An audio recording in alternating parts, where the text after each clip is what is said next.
Okay, so today we are going to make garland with popcorn.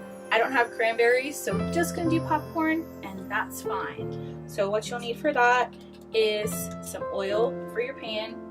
I don't necessarily recommend olive oil, but that's what I have because I use it a lot. You'll need popcorn kernels.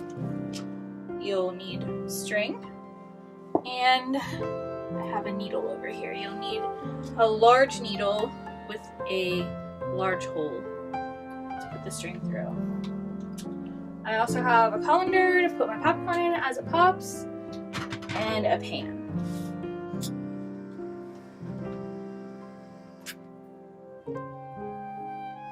You just want to start by adding a little bit of oil to your pan and getting it hot enough for your popcorn to actually pop.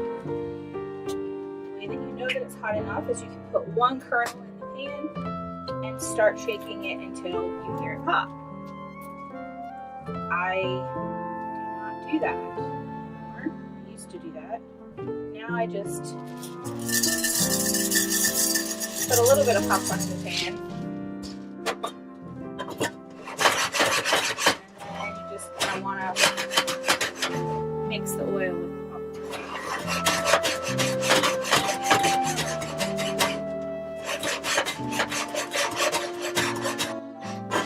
And my popcorn is coated with the oil I just checked, so I'll show you that.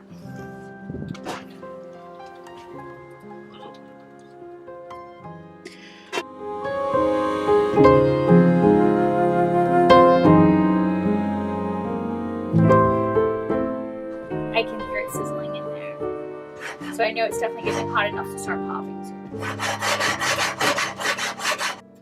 Oh, I hear something. Yep, it's getting warmer.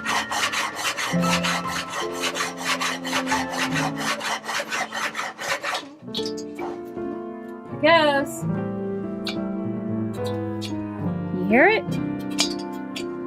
Anyway, keep shaking your pan. Don't stop like me.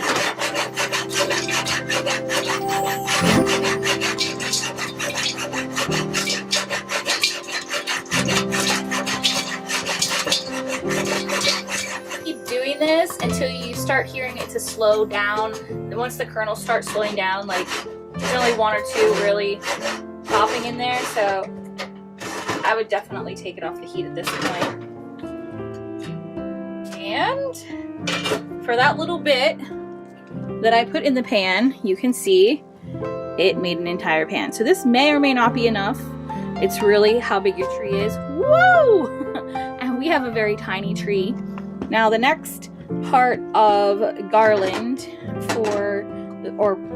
the next part of making garland for your tree is looking for kernels that are beautiful.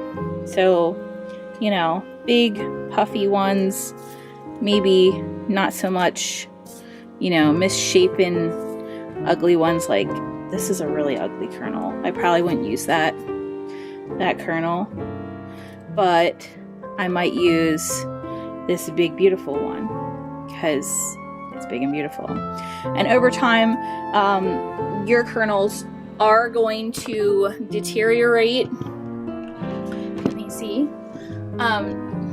This leg doesn't want to stay.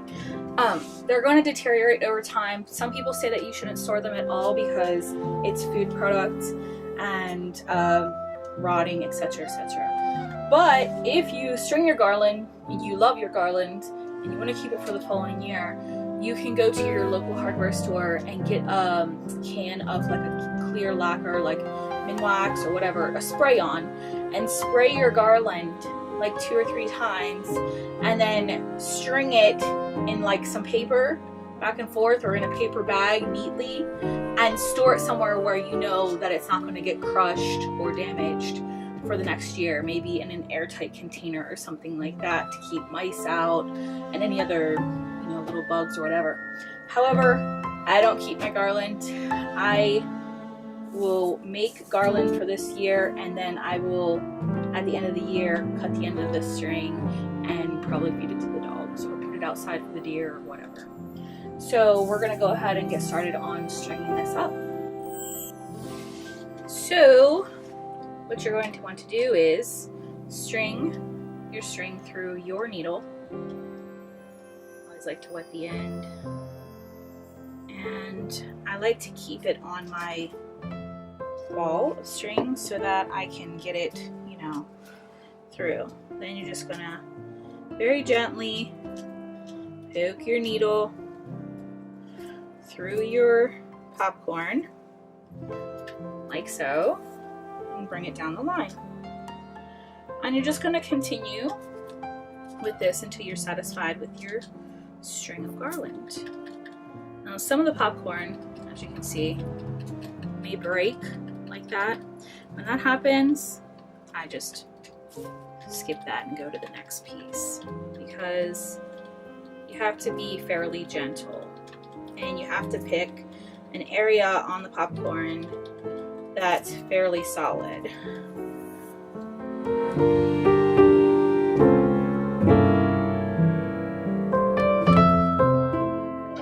Okay, so I said I'd show you.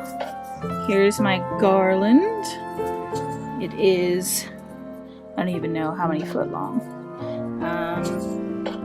But I have a very tiny tree, so I don't need a very long garland. At the ends, I need to snip this actually, hold on. So at the ends, I put a loop so that it could hang on a branch. So you can see that. And I do that at both ends. And then it's easily able to hang. Another thing that I just wanted to mention as far as making these Christmas garlands is that, hold on, let me show you. Okay, so another thing that I wanted to mention about making these Christmas garlands is they don't have to necessarily be just for the Christmas tree. You can make these for your feathered friends outside. If you make them, you can hang them up out by your bird feeders, and the birds love to have these as a treat if you like to bird watch.